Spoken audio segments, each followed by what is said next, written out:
Chapter 25, Sun Hee.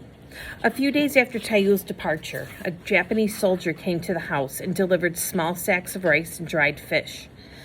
For the family of the brave young man who volunteered his services to His Divine Majesty, he announced as he presented the sacks to Abjui. Abjui bent his head down in a partial bow. The soldier saluted and left. Abjui took the sacks to the kitchen and handed them to Amoni. I went to help her put them away. I found a wooden box to store them in. When I turned toward her, I saw Amoni holding the sacks away from her, as if they contained something nasty. The expression on her face was like a bitter wind. I could guess what she was thinking. 10,000 bags of rice and fish wouldn't have made up for Taeyul's absence. Amoni, I said gently, Taeyul is proud of what he's doing for us. We must prepare and eat this food with gladness in our hearts. Amoni looked at me for a moment and then back at the bags in her hands. Her face softened. She put the bags down hastily and wiped away a tear. You are right, Sun Hee. Here is what we will do. We will prepare a little celebration meal with this food. I think that would please Taeyul. She smiled at me, but only her lips smiled, not her eyes. 4 weeks after Taeyul left, Abjui walked into the courtyard. He seemed to be standing a little straighter and looked as cheerful as I'd seen him. I knew the reason right away. The only thing that could make us feel at once as if it were a holiday. A letter from Taeyul. Abjui read it aloud to us. Dear family, I wish I could have written sooner, but you would hardly believe how busy our days are. We rise very early and straighten the barracks for inspection. Then we have breakfast, followed by several hours of study. And I thought that being out of school would mean no more books for me. On the contrary, we have so many things to learn. There are procedures and operations, of course, for our mission. In addition, we spend a lot of time reading the Emperor's words for inspiration and guidance. We memorize his speeches and recite them to our commanding officers. In the afternoon, we have physical training. It's very challenging at times, and of course, the sergeant demands our every effort. On many occasions, we train without the necessary equipment to stimulate a crisis that might actually happen in battle.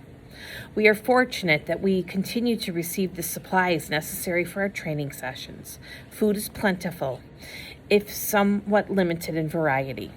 They've given us 2 uniforms each. Amoni'd be surprised to hear that our duties include keeping our uniforms in top condition. Our uniforms are inspected often, so I'm an expert at laundry now. We do our laundry every evening. Then we study some more and sleep very gratefully. I hope this letter finds you all in good health. Please do not worry about me, for I'm fine. I think of you all often, always with love and respect. With deepest affection, your son and brother. Letter writing required a very formal style, quite different from the way Taeyul spoke.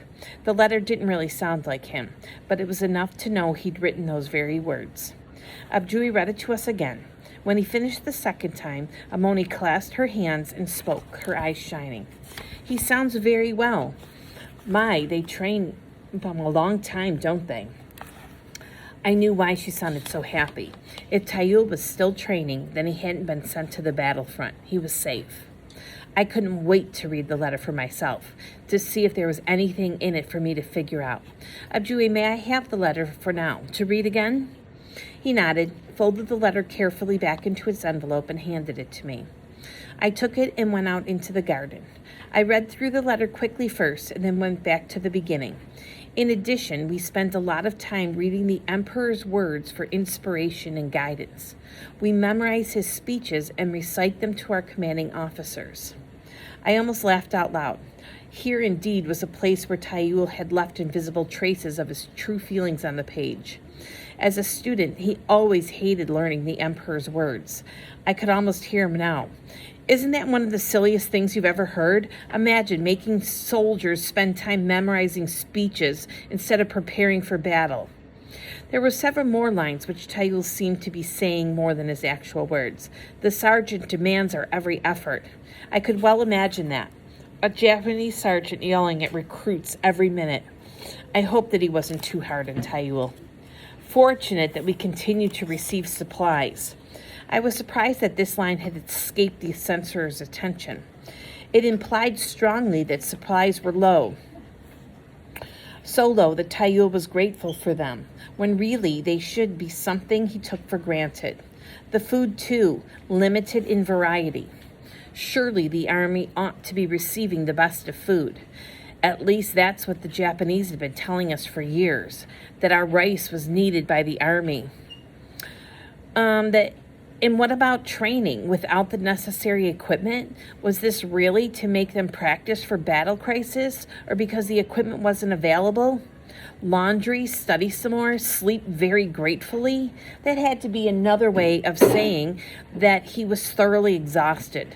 Taeyul had never done laundry in his life before this. How tedious it must be at the end of a long day to have to worry about preparing his uniform for the next day inspection.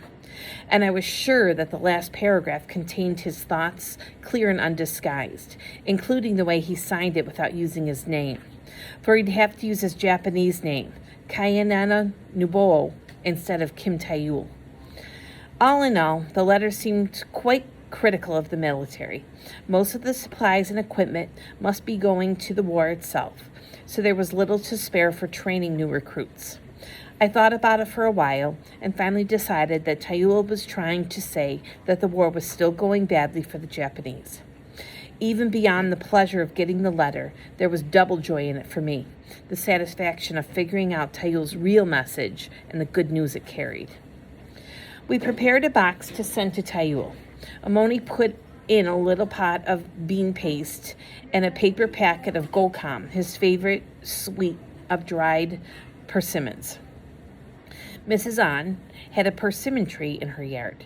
In the fall, it was truly magnificent. The leaves fell and left the branches bare, except for the brilliant orange fruits. The soldiers came every year and took most of the persimmons away, but she always managed to hide some. She dried them until they were the size of little plums and stored them all through the winter. Sometimes when we did errands for her, she would give me one. I always sucked it instead of chewing to keep its sweet golden taste in my mouth as long as I could. I'd never known Amoni to ask Mrs. An for anything before, but she did now. She asked for 2 persimmons to send to Taeyul. Mrs. An didn't even nod. She went right to her house and came back with a handful, at least a dozen of them, probably all she had left. It made my mouth water just to look at them. I could have asked Amoni for one. She'd have given it to me. She knew I loved gokam as much as Taeyul did, but it didn't seem right to want a piece when he was in the army so far from home. And as I wrapped the dried fruit carefully, I wished we were making another box as well for Uncle. We all wrote letters to send with the box. Abjui and I wrote our own. Then I wrote one for Amoni. She told me what to say. She put a scarf she'd made too. She started it right after Taeyul left, unraveling 2 old pair of mittens to get the yarn. Blue and black knitted together. It wasn't very pretty, but it would be warm. The spring nights were still chilly. But I thought Amoni would have sent the scarf no matter what the weather, just to have something to send. When everything was in the box, Abjui sealed it and took it to the post office. The mail wasn't very reliable these days, but surely they'd be more careful with something sent to a soldier. At least we hoped so. I felt pleased when I went to bed that night, imagining Taeyul opening the box and finding all of those nice things.